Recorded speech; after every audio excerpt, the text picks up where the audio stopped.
suits were provided today for some reason. All right, we are 1 minute from 2 p.m.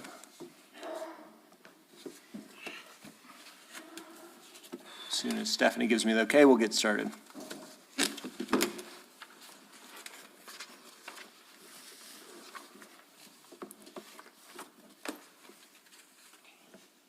You should be live.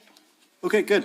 I'm going to go ahead and call to order this regular meeting of the Planning Commission on Tuesday, November 5th at 2 p.m. So called to order. Stephanie, why don't we go ahead and do a roll call vote? Or roll call, sorry, not vote, just roll call. Commissioner Bach, Here. Commissioner Byers, Here. Commissioner Hall, Here. Commissioner McLean, Here. Commissioner Rigsby, Here. Commissioner Williams. Here. Absent is Commissioner Richardson. Also present is Alex, Stephanie, and Britta for the Community Development Department. You do have a quorum. Good deal. Thank you all for being here on this election day. I hope you all take the time to go vote or have already voted. At this time for the commission, it would be appropriate to declare if you have any conflicts of interest. None. No, seeing none. None here. Then we'll move into the next item, certification of compliance with resolution 2024-01. I do certify that the meeting and properties were posted in accordance with resolution 2024-01 and in compliance with section 5440 of the municipal code. Great. Thanks, Stephanie. Next item then would be to approve the agenda for today. Commissioners, you have an agenda in front of you. Any comments? Anything you'd want to change? I make a motion to approve the agenda. Second. Got a motion and a second. Any discussion? Seeing none, we'll move to roll call vote. Commissioner Bach, Yes. Commissioner Byers, Aye. Commissioner Hall, Aye. Commissioner McLean, Aye. Commissioner Rigsby, Aye. Commissioner Williams. Aye. Motion carries. Great. We have an agenda. The next item on the agenda is approval of meeting minutes from October 1st, 2024. The minutes were included in your packet along with additional photos that were taken at the scene of our last meeting that we wanted to include in the record. Any discussion or changes to the meeting minutes? Make a motion to approve the meeting minutes of October 1st, 2024 as presented. Second. I have a motion and a second. Any discussion? Seeing none, we'll move to a roll call vote. Commissioner Bach, Commissioner Byers, Aye. Commissioner Hall, Aye. Commissioner McLean, Aye. Commissioner Rigsby, Aye. Commissioner Williams. Aye. Motion carries. Great. We have our meeting minutes approved. Next item would be public input. For those in the audience, our public input for this section is for any concerns or any items that you want to bring to this commission that's not on the agenda today.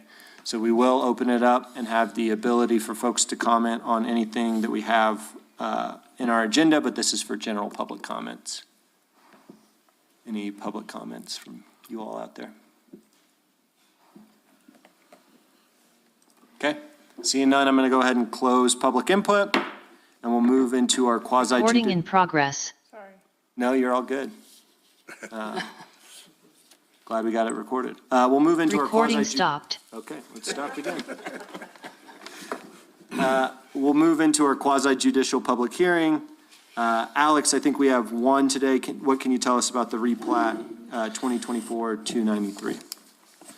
This is a request for the Planning Commission to review a proposed replat, which was recommended for denial by the staff under administrative review. The properties are 108 Kaibab, 110 Kaibab, and 110 Tonto. And then, so we will have the applicant is here to present on this, and then Stephanie will add the case report. Okay, great. Who's the applicant? Come on down. So since this is a quasi-judicial hearing, we'll actually have you raise your right hand. You'll state your name, and then you'll say you'll tell the truth and nothing but the truth. Matthew Wade, and I will tell the truth and nothing but the truth. Thank you. Thank you, Mr. Wade. Thank you. Tell us a little bit about what you're hoping to do. Well, I'm here representing the applicants themselves. The applicants at this time are a business entity. The plats that, or I'm sorry, not the plats, but the lots that are seeking to be replatted are three different lots.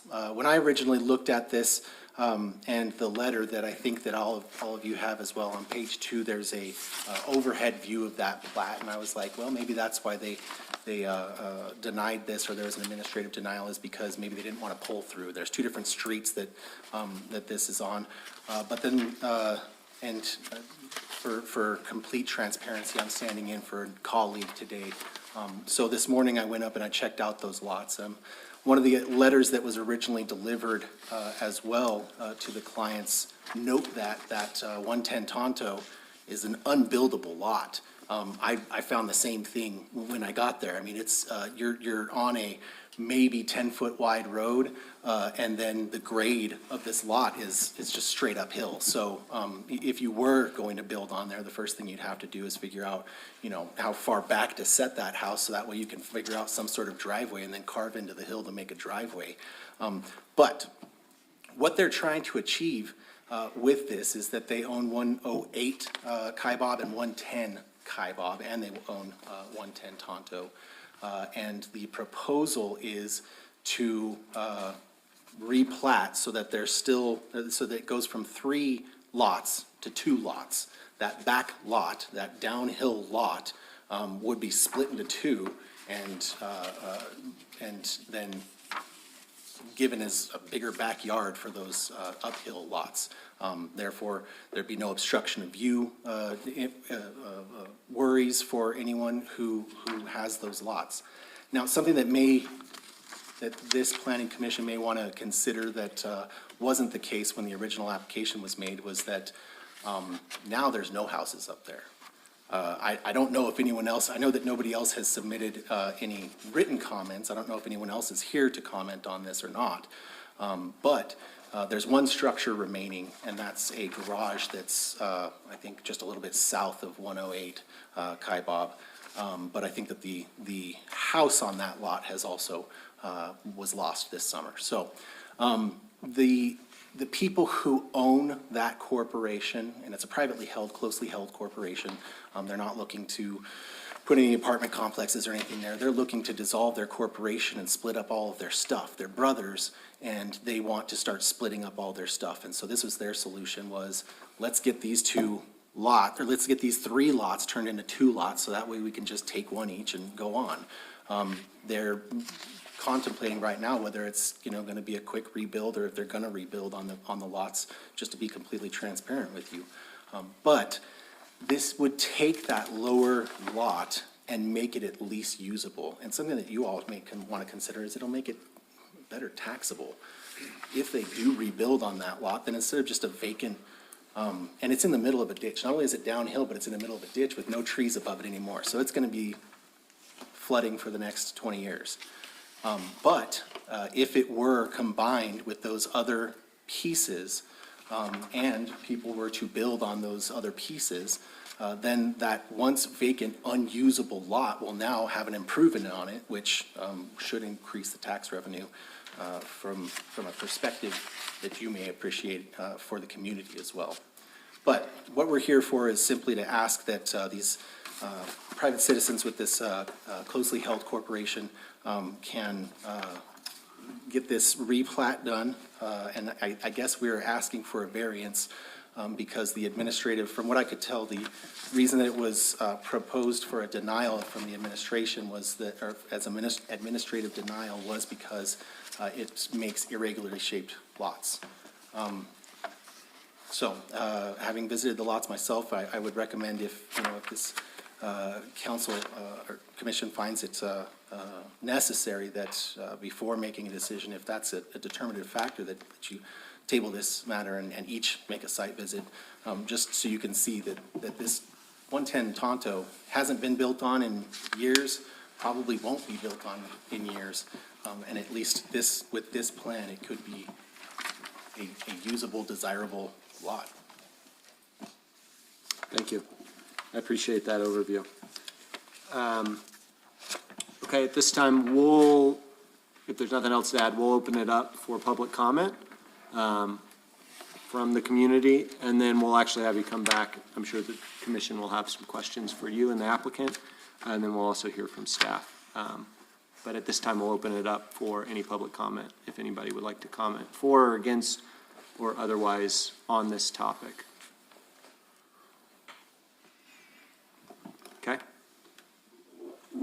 Seeing no public comment, we'll go ahead and close public input and comment, and we'll turn it over to, and you can come back down, and we'll turn it over to the commission.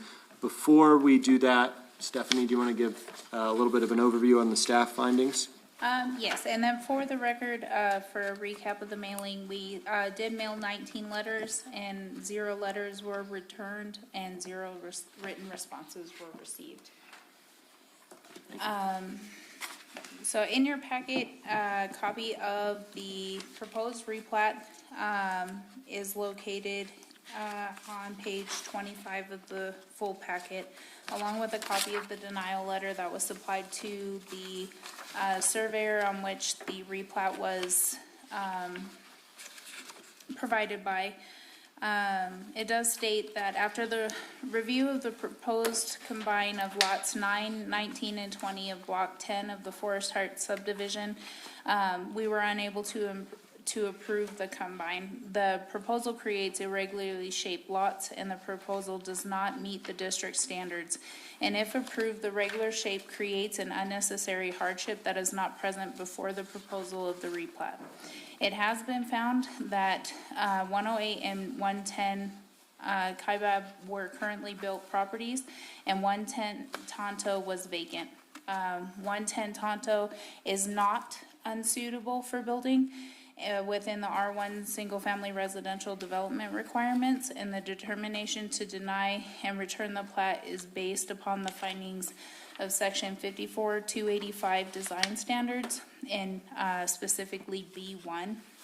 The lot arrangement shall be such that there will be no foreseeable difficulties for reasons of topography or other conditions in securing building permits to build on all lots in compliance with the zoning code, or in providing driveway access to buildings on such lots from an approved street.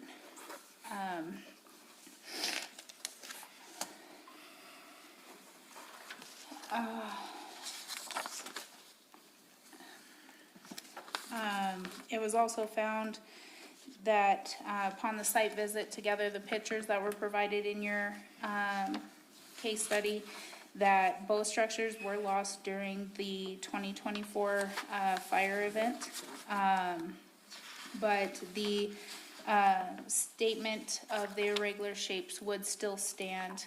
As you can see on the proposed replat on page 17, the irregular shapes are along the Tonto.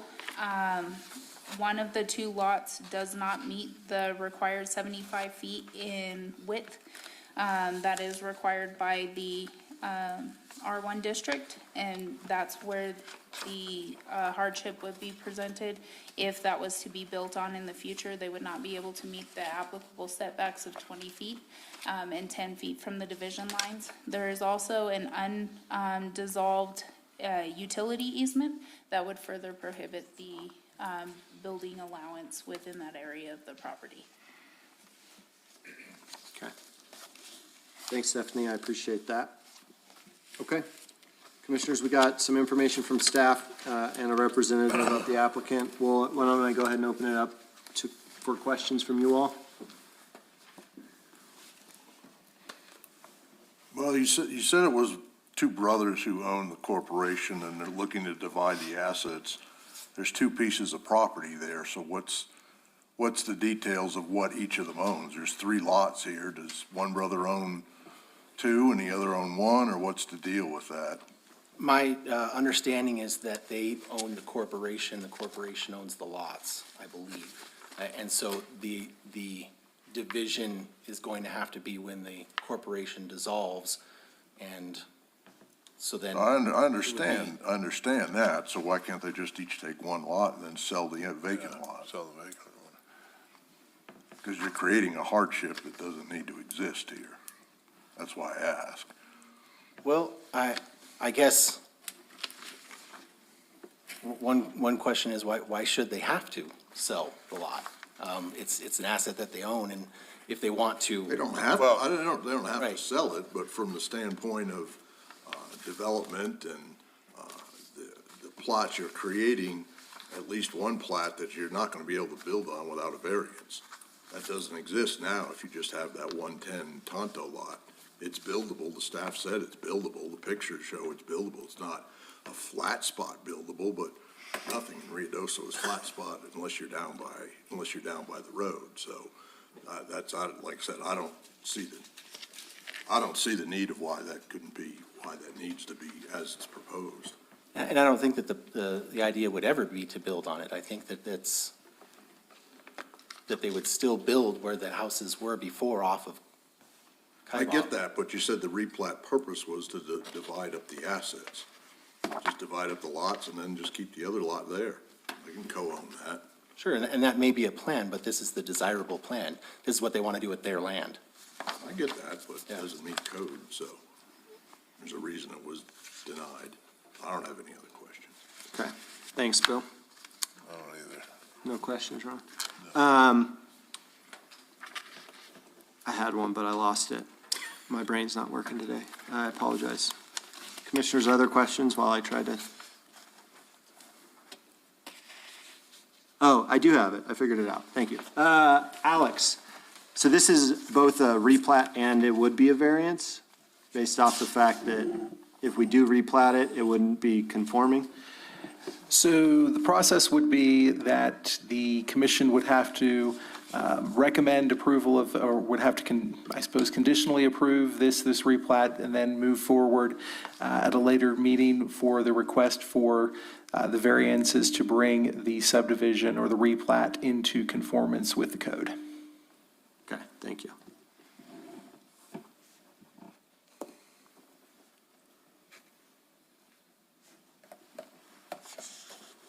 Other questions for the representative of the applicant? Chairman Rigsby? Yeah, go ahead. So as you understand it, the intent is simply to build one home on each new lot as it's replatted? Correct, yes.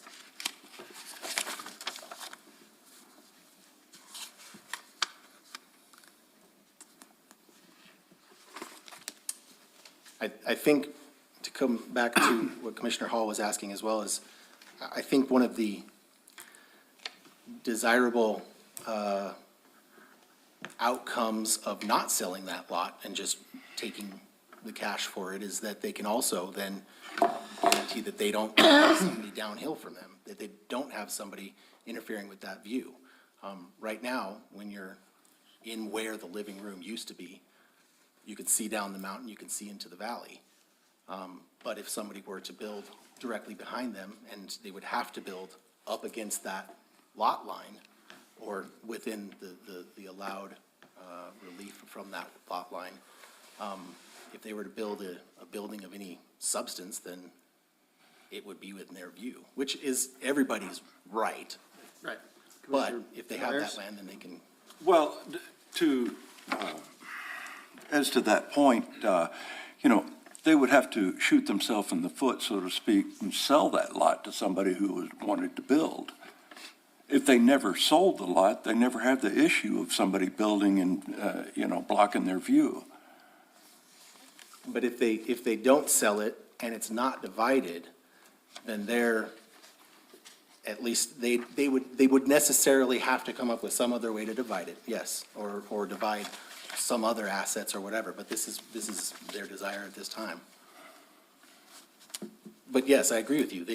If they have to sell it, then they have to sell it, and then they've shot themselves They in the don't foot. have to sell it. Yeah, they don't have to sell it. I mean, they could co-own it. One can buy the other out. There's many options, and, Find the boxes, too. Certainly. but And this is the first, this is the option that we're choosing to exercise right now, is to ask to see if we can make two lots Yeah. that can forever be maintained and there. Yeah. It was my understanding it was 110 Tonto that was the uphill portion of that, is that not right? The downhill. It is downhill from the rest of them. Tonto is below Kai Bob, yes.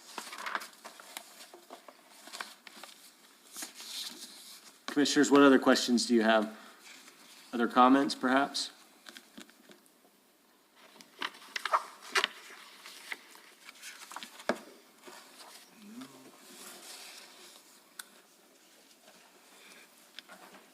I guess my comment is, we're to uphold our existing policies and codes and whatnot, and I don't see any hardships that are, that warrant the replat. And, that's it. Okay, thank you, Bart. Alex, what's the front end of Tonto there? I don't see the distances. It's pretty small print. You want the one The that, measurements right here. On the replat. that's smaller, and Yeah. if they're on the replat, if they replat as Yeah, this is the part that doesn't meet the 75-foot minimum. I don't know what the total length is. I couldn't read it either. The skinnier portion shows 35.4. And, the one that would be towards the south, Uh-huh. is that 59 or 58 or 50?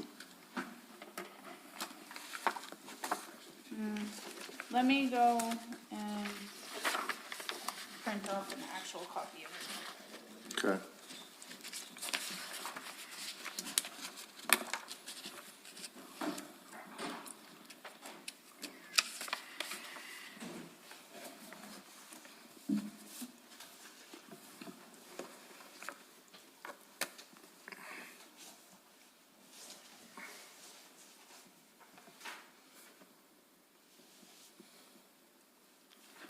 Other questions for the applicant while we wait on the print? No, I don't. Okay.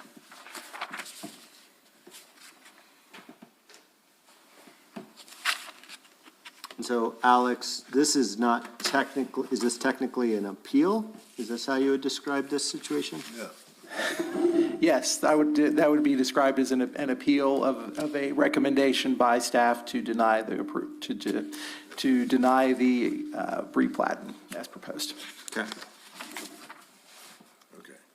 So that's the process. It was denied by staff, comes here, and it's either approved here or denied here, and then, okay, then the normal. Yeah, I guess I'll finish off your thought there, also for clarity, is should the commission choose to approve this plat, then the variance process would be the next step with that. Should the commission recommend denial of this replat, then there is another appeal that could be made to the village council. Okay. Okay.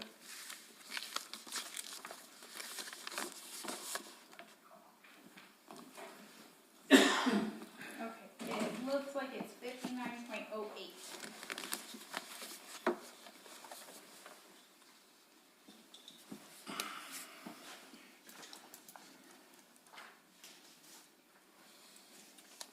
Well, Okay, I'm done.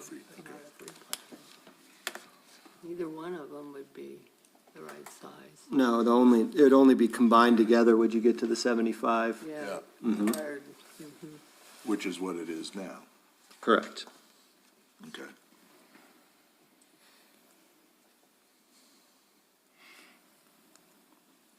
Okay. If there are no questions or comments from the commission, I would entertain a motion made in the affirmative. Here, if you want me to read it. You got it. I got it. Based on the foregoing findings of facts per 54-283, 54-284 and 54-285 of the Village Code. I move to grant the requested replat for case number SP 2024-293 with the conditions stated in the case report. I have a motion. Second. I have a motion and a second. Any discussion? Seeing none, we'll move to a roll call vote. Commissioner Baugh? Aye. I'm sorry, you said aye? Okay. Commissioner Byers? Nay. Commissioner Hall? Nay. Commissioner Michelina? Nay. Commissioner Rigsby? Nay. Commissioner Williams? Nay. Motion does not carry. Thank you for coming in. Thank you all. Really appreciate it. Stephanie, do you need reason for denial now, or do you want to wait until? If you want to present those, we can gather that information. Okay. I'll speak for myself, and then other commissioners can join us. The replat didn't conform to any of the existing ordinances that we have to date, and it created an unnecessary hardship if approved, where we'd have to provide variances. So it'd be creating a problem that we would then have to make exceptions to solve. Thank you, Mr. Chairman. Yeah. Concur. Concur. It's always good. It's always good when you guys agree. Okay, well, let's move on then, if there's no other comments on that item, to our next agenda item, which is our community development report. This afternoon, we will start with a presentation from My Metal Wholesale Supply regarding metal exterior building materials and the products that they offer. Great. Welcome in. Commissioners, thank you for the opportunity to come before you today. My name is Wendell Bostwick. We have a home here on 166 Spring Canyon Road. We still have a home. We don't have any neighbors. We don't have any trees, but we still got a home. So that's just part of it. So It is. but we are in the metal business, and I have our general manager from Clovis, which is our corporate headquarters here, Gabe Goodwin, and our managing salesperson out of Roswell, who is Steve Hansen. And we would just like to give a presentation, have you ask us any questions. The whole purpose is we want to do something when we come back that is not as flammable and it just as attractive as any structure that you might build any other place. So, and we think we can provide that, and we've got some ways that we can do that and show you, and look forward to questions. I'm going to have Gabe, our general manager, do the presentation, and then we'll have some other comments and questions if that's okay. Sounds good. Thank you. Thank you all for being here. Chairman, Commission, thanks for having us. So we put together a little slideshow here that Stephanie can kind of go through, but it's mainly just an introduction to who we are. If you don't know who we are or haven't heard of us, we did recently open up offices here in Ruidoso. We're based out of Clovis, New Mexico. And so if you can go to the next slide. So we've been in business. I've been with the company since its inception, since 2008. And then we opened up Roswell 2014. And then this year, post fires, we decided, maybe we can help Ruidoso build back and, with our expertise and what we're involved with. So we opened up office in Lincoln Towers this year. We employ about 15 regular full-time employees. We have vast experience in all areas of construction for steel buildings, residential, homes, things like that. Some of the products we offer, so we manufacture in-house, which everybody in mountain towns are familiar with, metal roofing. So we do everything 26 gauge. We're not like the 29 thin lumberyard gauge stuff. So we manufacture everything in our plant in Clovis. But we also do steel buildings. So we do pre-engineered red iron buildings. We have a new cold form system. And then we do light gauge steel truss and stud systems as well. And so that's my main part, is I manage all of the operations and manufacturing and sales for our components. We do steel roofing, steel fencing. We also do garage doors. We're a dealer for roll-up doors, garage doors, insulation, so much more. Everything we do, as far as our metal paneling, we manufacture in our plant in Clovis, but we also have a trim shop in Roswell. So we're able to do a lot of trim components, stuff like that. We already do a lot of business up here, White Mountain Roofing out of Alamogordo. You know, a lot of the local customers use us, you know, exclusively, but we're wanting to make it easier for them. You know, but the benefits that we want to let y'all know is, you know, the impact resistance when we get hailstorms. We're Class 4 rated. The UL 790 fire rating, which is Class A.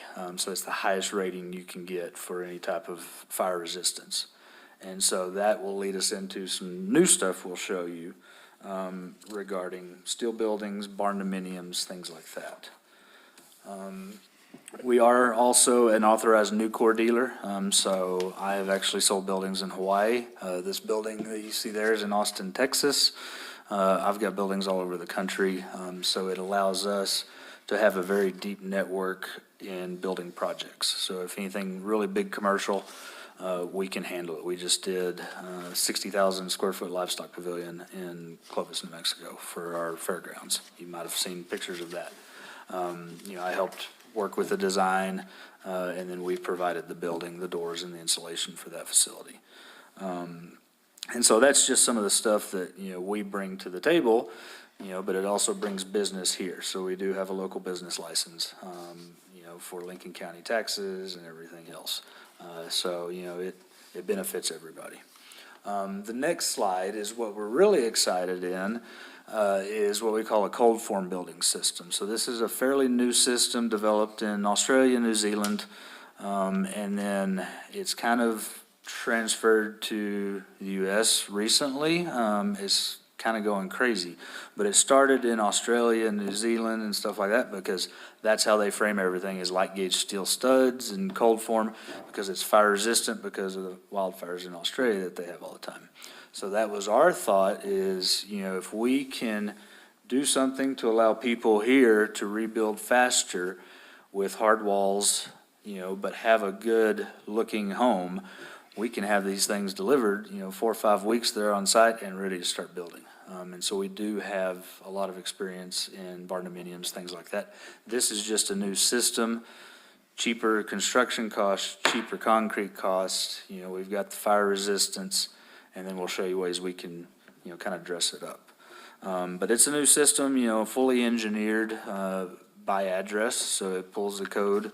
You know, we'll engineer it to Alto, to Capitan, to Ruidoso, wherever it needs to go.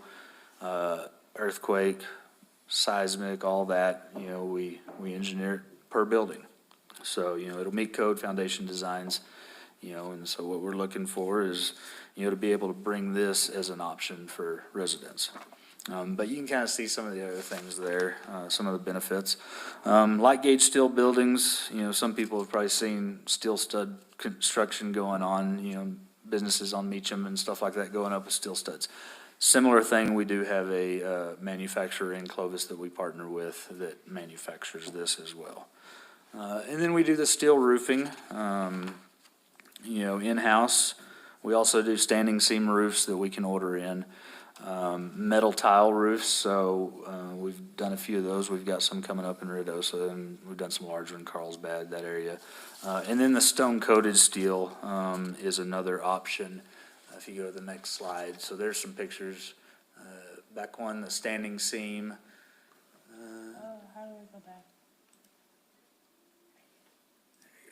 That one? Yeah, so there's some different you know, pictures of ones we've done. So the top right is a metal tile look, so it's a Spanish tile, but it's actually a metal roof. So a lot less weight, but you've got that fire resistance. Stone-coated steel looks like a, you know, a shake roof, but it's steel with, you know, rock chips glued to it. And then standing seam, you know, we have an option to do that as well. So, you know, those are a lot of the different things that we bring with our business that we're on accounts with and, authorized distributors and stuff. The next slide is fencing. So we do a lot of steel fencing. I'm not up to date with what all the fencing regulations are for the village, but this is a natural fire barrier. So we've got a lot of options. You get up in my area around Clovis, even my property, and a lot of our businesses have steel fencing, and so that creates a natural fire line, but there's a lot of different ways we can dress up a steel fence too. And so we've got new stuff coming out. If you go to the next slide, we do garage doors. Next slide is basically where we get into barndominiums. And so that's an example of a barndominium that we did in Clovis, New Mexico. So they combine, Austin, rock, limestone, some reverse panels. So instead of, a normal ribbed panel, it's ran backwards. So then it doesn't look like a ribbed panel, with a lot of just different accents. So those are some different options that we can do, and people, when they build them, they get to pick what they want. We've done some that they frame everything in wood inside, or they do the whole thing, like the one on the bottom is about 9,500 square feet, all steel. And so, the only thing they have to worry about is hail, but they've also got the most hail-resistant material on it. They're going to be energy efficient, so all of our materials are Energy Star rated. So there are tax rebates to homeowners for doing an Energy, Star rated purchase or construction. And they're going to be comparable as far as cost per square foot as a traditional stick-built home. And then the big thing, around here is, are they going to be insurable, or maybe more so insurable because of the fire resistance, the hail resistance. So some of those ratings that come with the steel. And so this leads us into what our new product is. We now have, in the coming, weeks, we will have a new system that we can print a metal panel, R panel, U panel, that will look just like your walls in here. And without close inspection, you would not be able to tell. And so we've actually already started visiting with the mayor, Ron. They came to an open house. They're very interested in looking at things like this for fences around properties, or, things like that, where you still get, the look for the mountain towns, things like that, rustic look, but you can't tell. But then you get that fire resistance, you get the longevity, for the steel, and a lot of times cost savings, no maintenance, things like that. But this is a new system. I've actually ordered 2 coils, so we have a cedar that looks like this, and I'll show you a picture here in a minute of a finished entryway to a business. And then we've got an old barnwood plank type look. So if we go to the next slide, if you can see, it's kind of hard to see, but those are the 2 coils that we have coming, the cedar, the barnwood plank. A lot of options, that we can order as well, but it's basically printed on our steel coils that we run through our roll former, and then we can make R panel, U panel, reverse U panel. And so top right is an example of an entryway to a business that is metal R panel that you would typically see on a barn, but it's manufactured out of the cedar coil. The bottom one is, a little cabin in the woods with a barnwood plank coil. And so this is what we wanted to show as people start wanting to rebuild. We're here, here's some options, to look at, and then still meet some of the ordinances, on ribbed metal. So with that, I'll close, and if there's any questions, I'll be happy to answer.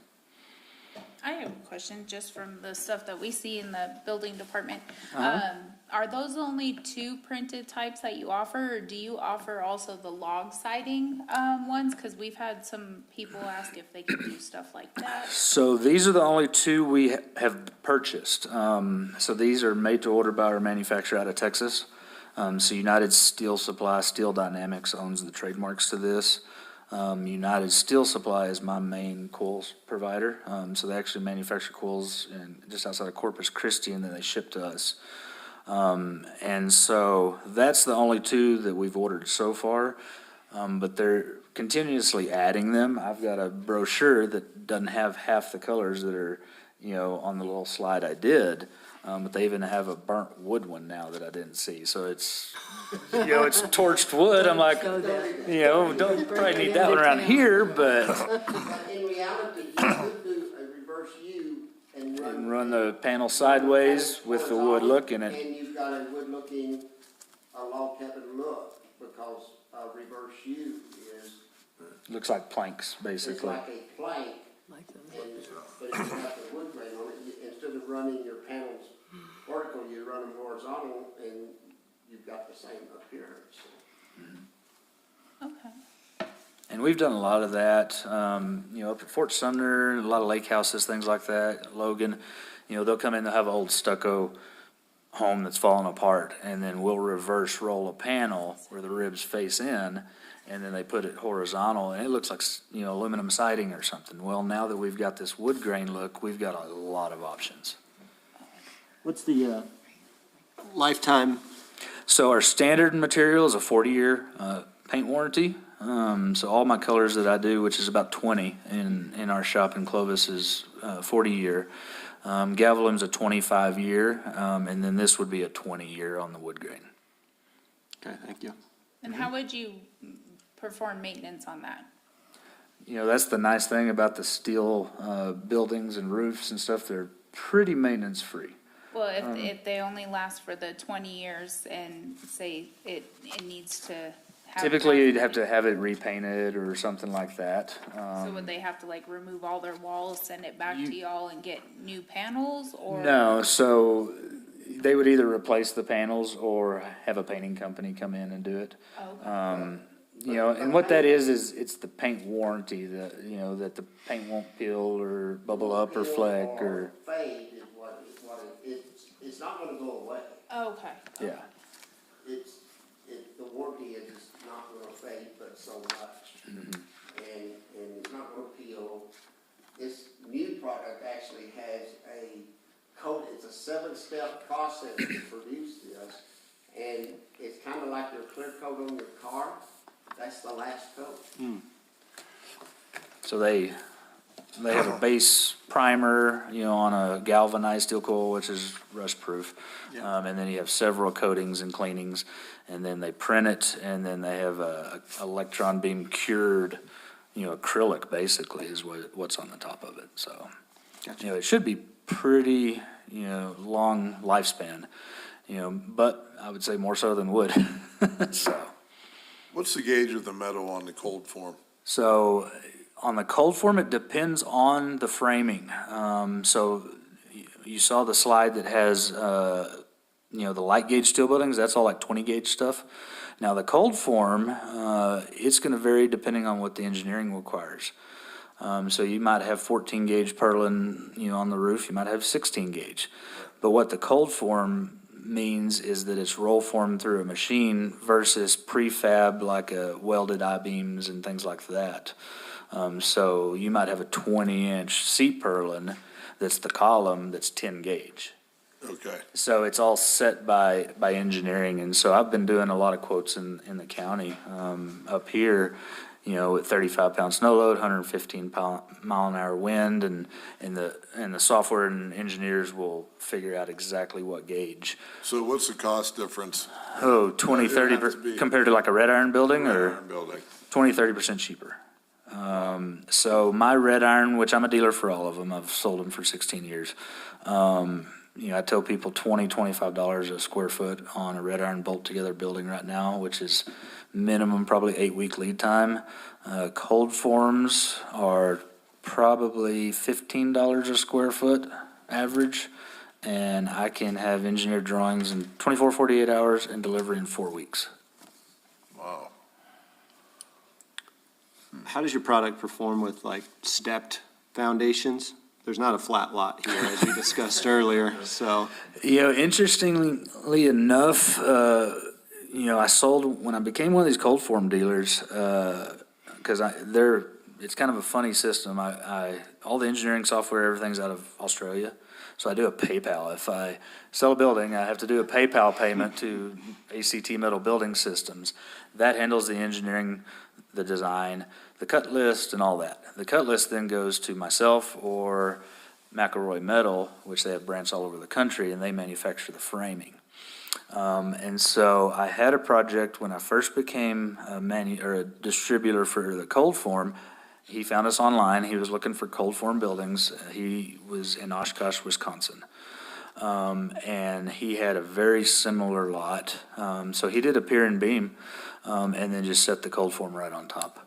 And so that's how they accounted for that versus having to do, excavation and, retaining walls. But we can also do that. I work with Smith Engineering out of Roswell quite a bit. And so, we can figure out something, to make it work.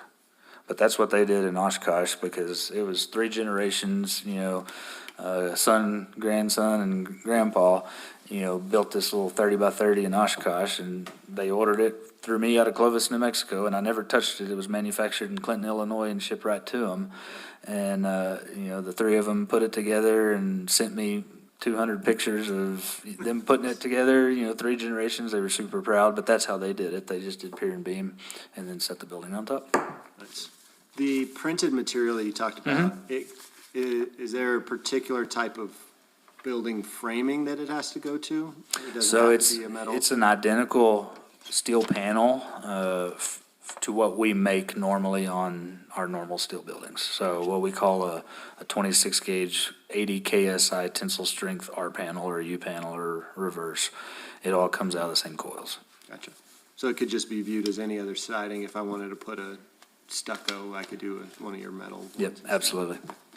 Cool. What are your costs compared to, I see a lot of it around here. You've got those 2-piece modular homes, you got a site, bring it in one half, bring in the other half. Where are you on that cost for like a barn dominium or one of your residential units? To get the building up, I tell people you're probably in the $35 to $45 a square foot range. I couldn't tell you what modular homes are going for. I built a home 2 years ago north of Portales, and that was $140 a square foot, somewhere in there. I've heard prices up here. This will be appreciably under that. It's a site-by-site thing, that's what you look at. Yeah, and the design, but, it's pretty, the steel industry, everything's done by weight. So we sell steel by the ton. Okay. And so regardless of the size of the home, we always have pretty good ideas that, okay, that home's gonna cost you, $35 a square foot to get it put up. The building might cost you 15, and so forth. What would you think for like a standard 2,500 square foot? Probably 150 a square foot, all in. And it's so subjective and highly variable, What I see people in barn dominiums they get into is they'll have a 40-foot wide living room and kitchen area and all open, and so then, okay, let's get the Wolf range, the Sub-Zero fridges, and so then your square foot goes up, so, How much granite you want to put in? yeah. Right? Yeah, I was just thinking of it like a typical minimum house size that would fit within like a restrictive covenant, just. Yeah, and that's what, Sure. I think we can save on, because of the components to get them there. And that's what we kind of have been looking for, and if y'all have any leads on lots to actually set up a lot for delivery stuff, we're open. Because we just have an office right now. But, we do foresee like a lot of this coming in where customers can come pick up and stuff. But that's the nice thing about steel buildings. You would be surprised to see a 40 by 100 building on a truck. It doesn't look that much. I guess the question for staff, is there anything in our ordinances that would prevent this as like a residential option if somebody wanted to come in with a condominium? I'm not familiar with the code enough to know. It says. Yeah, so currently, we do have a restriction on, metal siding. So it is only approved when it is, compatible to the area. It can't be R panel, rib panel, or corrugated, metals. And then the same kind of goes for the fencing material as well. It can't be a typical roofing material, definitely not corrugated. But we have been able to modify the ordinance. I believe 3 of y'all were on there when we did modify it to go from a strictly prohibited to allow an administrative review to ensure that they wouldn't have to go through the conditional use approval every time. We have seen where there are different types of metal that can be blended in, and you don't even know. One of the ones that I recently just found, and it's not even technically a printed material, it's more of a painted, but I guess it must be the rolled, like you guys were saying, how it goes sideways instead of up and down. Over here on the corner of Royal and Cree, there's a white home. And that white home is actually a steel-built home. And it's garage, and when you drive by, you wouldn't even know.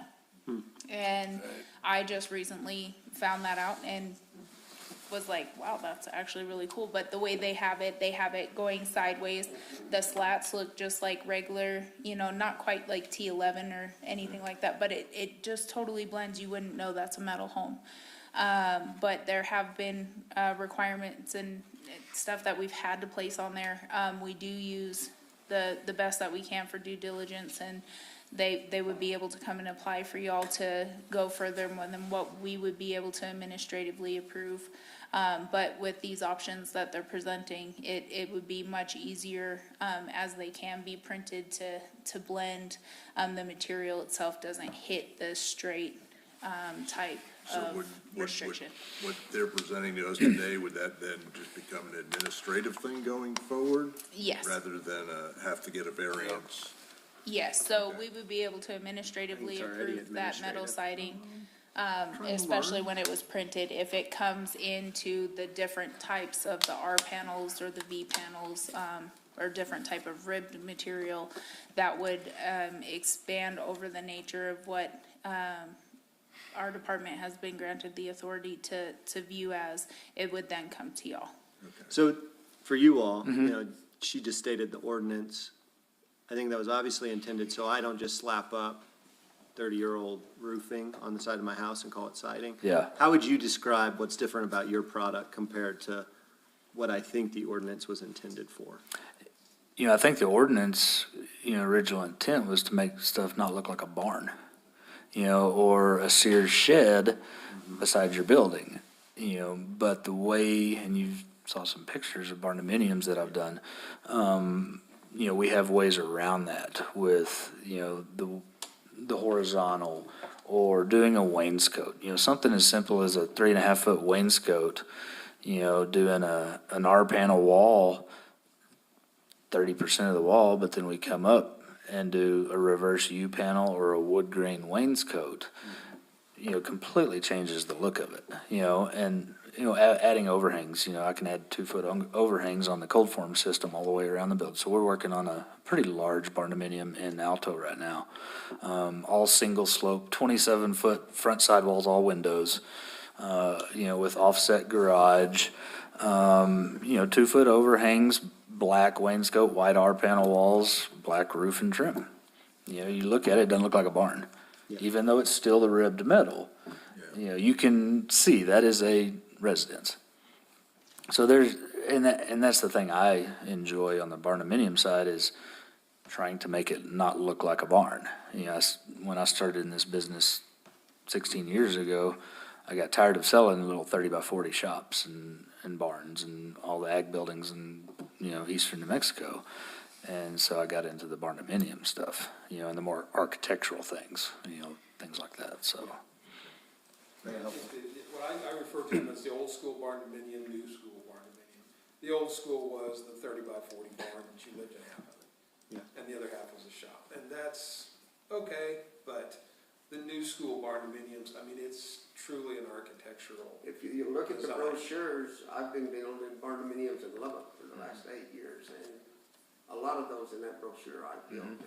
And it's our desire, whenever we go through, we want the neighbors to want one. And on the want one, I've got to put a little dress on it. So I'll sell them a wainscot, or we'll do something with it before we finalize it, so. And one thing, I noticed this one, so we've had, quite a few people come in and they talk about adding in the textures like this to kind of give it more to where the metal becomes more of an accent, even though it's kind of a reverse because the metal is the primary, but it counterplays each other, and we're able to, look at stuff like this. Maybe the way this is ribbed would be something that we'd have to kind of further discuss and see, but having the accents and things like that, you know, there's plenty of ways to move through. And that one's hard to see, but the wall facing us there, vertical ribs, that's actually a reverse panel. So the ribs actually face in, so when you look down the wall, you don't see screws sticking out. Okay. Now, if you look up on the porch, which And you that's an, typically don't use that for roofing. yeah. That's not a roofing style profile that you would do. But then if you look on the porch, on the upper porch, it's horizontal. Yeah. So we changed it there. And then that's a 15 by 50, you know, patio balcony that's engineered, so, you know, 150 pounds per square foot, you know, so we can implement those into, Stone columns, there's lots of things you can do to put the Sunday clothes on them, you know. And subtle colors, I mean, that's the other thing we were talking about at lunch is, you know, some of these, I had relatives, an aunt and uncle lived in Bend, Oregon, and they had 8 color choices for their home because of the covenants in their area. They wanted an all-natural area, single-story homes. We have colors for these that are very natural, and would blend in and somewhat retain that character where there's. Go ahead, Bart. I was just gonna say, you know, I can build board and bat that looks just like that, and, you know, and you step back, the metal building, the R panel, looks like a board and bat. And I can build board and bat without any, issues, you know, but, you will tell me I can't use metal panel. That's, yeah, I'm all for them. Slide with the cedar, photos on it, that interior inside, that's actually an R panel, which looks like the one up in the upper right. That actually looks like one mat. For that one, It's a metal the panel. print on it, like, is it pretty repetitive? Or can you tell that, like, if you, 32 feet. 32 feet. Yeah, let me grab you something real quick. So you can flip them, move them, cut them. okay, so it doesn't look like I'm putting Different in, length, because we yeah. cut each panel to a custom length. So Throw up some you won't Texas find limestone on that baby. So they're coming out with that too. all right? Around, but that's a little bit bigger. Okay, yeah, this is nice. And do you know, Britta was asking, because one question we may hear if they were going into something like that. What are the, you said you had the fire ratings on there. What temperature does that withstand? I'm not sure what the temperature rating is, but it'd be a UL 790, which is Class A, which is extreme fire rating. I want to say it is tested on a 12 by 12 steel with no more than 6 foot smoke spread. I mean, there's a lot of different ways that Underwriters Laboratories test it, but it is the highest fire rating you can get. Okay. Now, you know, when you have See how you, fires like y'all had that hit 1,200 degrees, nothing's No, gonna it was withstand, 2,200. or whatever it is, you know, when it, Yeah, this one got hotter than in It's not a powder many coating, on it's not record, very- so, but So- typically it ranges between still 6 to retain it. 1,800. yeah, and so, I you don't know know, if I- when you have outliers, things like that, it's not gonna Look help. that great or not. But, you Nothing know, would when help you've you. got, Right. when you've got a good hard wall building, Driving by. But in like a any type normal of, condition. you know, any type of resistance. so just real quick, because I think it's good. One of the big pieces of feedback on homes that were burned in the fire, it really depended on whether or not, what the type of fencing. For some of them, that was attached to the home. So if I had wood fencing, part of my fence 20 feet away caught, and then it burned up to my house. Up to the house and, So the reason we don't have, the metal fencing is covered under the ordinances as well. And that was because, if the go-to type of metal fencing is people putting up corrugated metal. Okay. And for your fences, it's probably similar? Or is it the same stuff that you put on a house? so it's the same stuff, but what we do a lot of is the reverse roll. And so the ribs are, if you go to the fencing slide, That's what I was just looking. let's see. And how does that work? So we actually so we get coils, like that one Yeah. picture, that come in and we run them through a machine well. If we reverse roll them, we run them upside down. So that's a reverse roll fence with the columns. Gotcha. So you don't see the ribs sticking out. Yeah. It's still a ribbed metal. You see it on the other side. On the other side, on the inside, that's a reverse. I'm not complaining, I'm just Oh, yeah. saying that you do. And So that's the inside, that would be, Yeah, so that'd be like the inside of the framing, but if you look at the left side there, that would be like a exterior there, yeah. So, in the last 10 years, we've been doing just nothing but reverse roll U-panel for our fences. And then all your screws are recessed in the ribs, so when you get at an angle, you look down the fence, you don't see it. Clean. Or like my kids running around the yard, they don't catch their, shoulder on a screw sticking out. And we have actually been able to approve, different types of metal fences here recently, that have come through that are not, they meet these. They're more of a flat panel, where these ones, have the ribs like he was showing. We've had some that have come through that are more of a flat type of metal, and then all you see is the decorative posts. So there's a lot of different opportunities out there to meet the ordinance and still kind of curb it as well. What's the cost of this fence versus chain link? I tell people we're about $17, $18 a foot, all materials.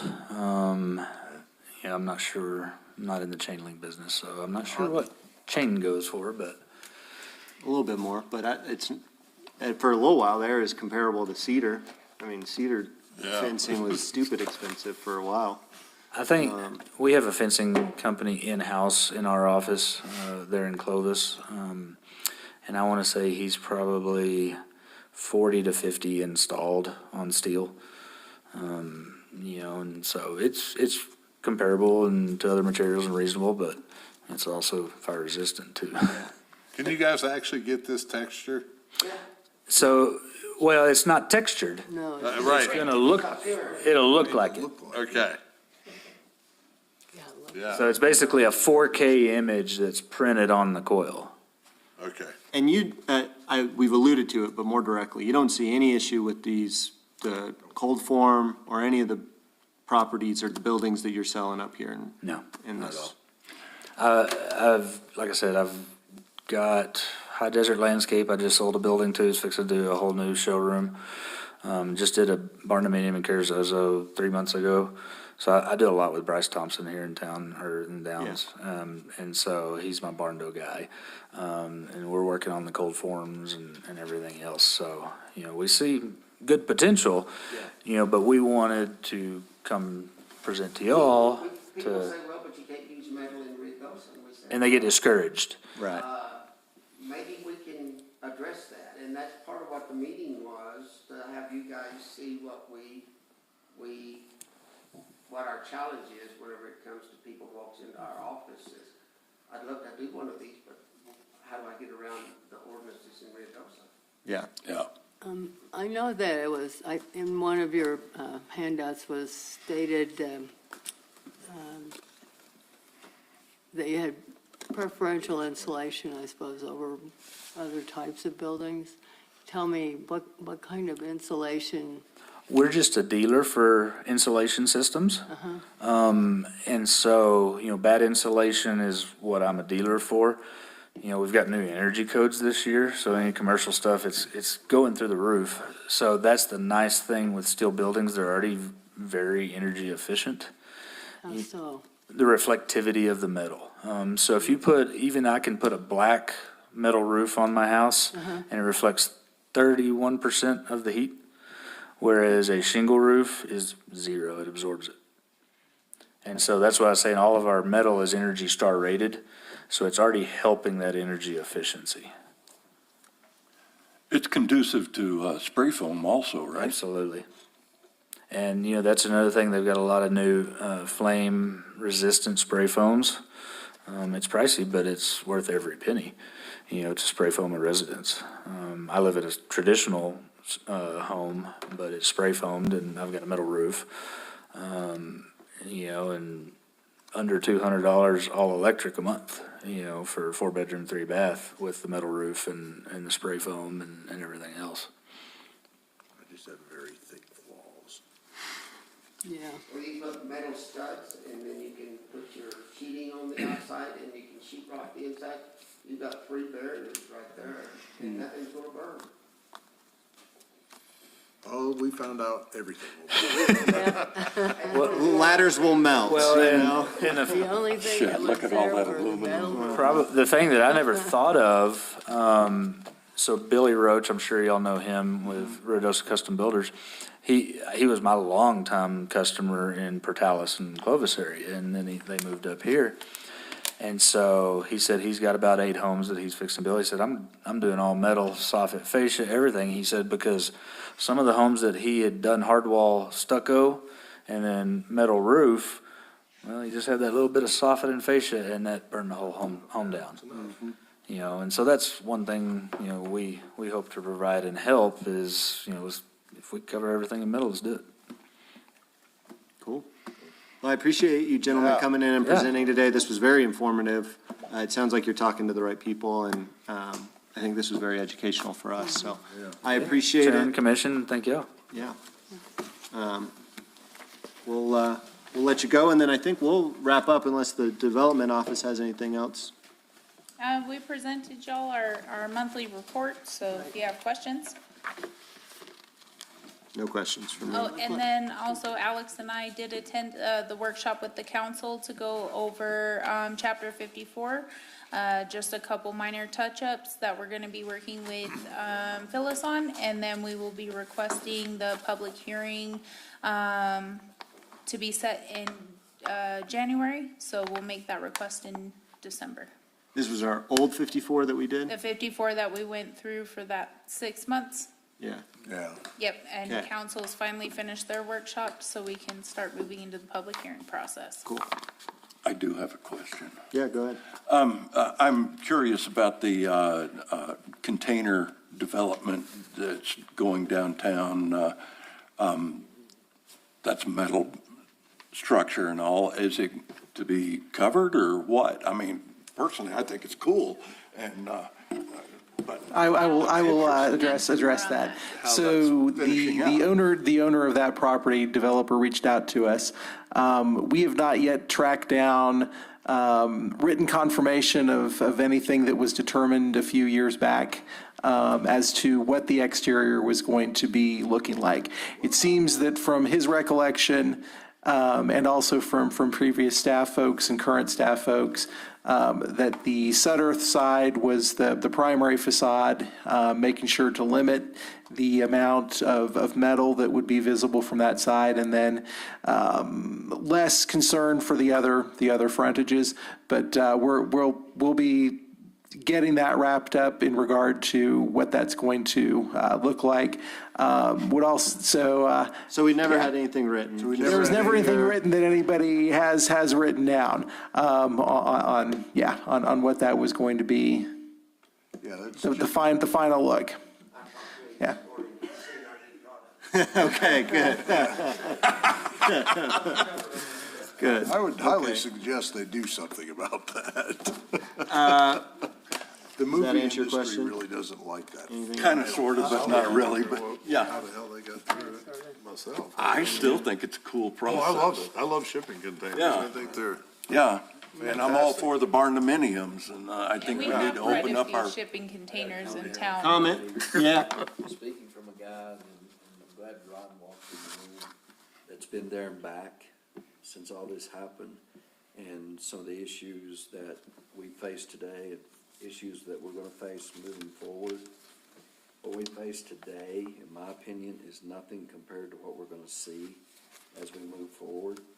And it's gonna get more difficult on us, which will probably have to go up to the full council. But I think we're gonna have to, we got our regs that we gotta go by, I understand all that. But there's just things that are gonna be coming up, and I applaud you guys for bringing what you did to town. But we're gonna have to be a little more versatile, and believe me, Ron can speak to exactly what I'm talking about in dealing with FEMA, Homeland Security, and Army Corps of Engineer. Who am I missing, Ron?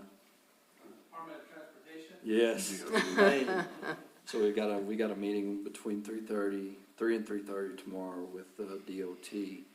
And you would have never thought what happened at my place would ended up in DOT's department. I wouldn't have, but it has.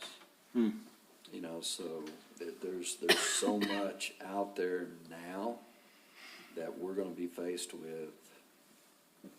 Get ready. It's gonna get worse. Yeah, I appreciate that. We had Talking last about time. this. I appreciate that. Any other commission, I think that's a good comment to end on if there's nothing else from the I just commissioners. have one Yeah. question.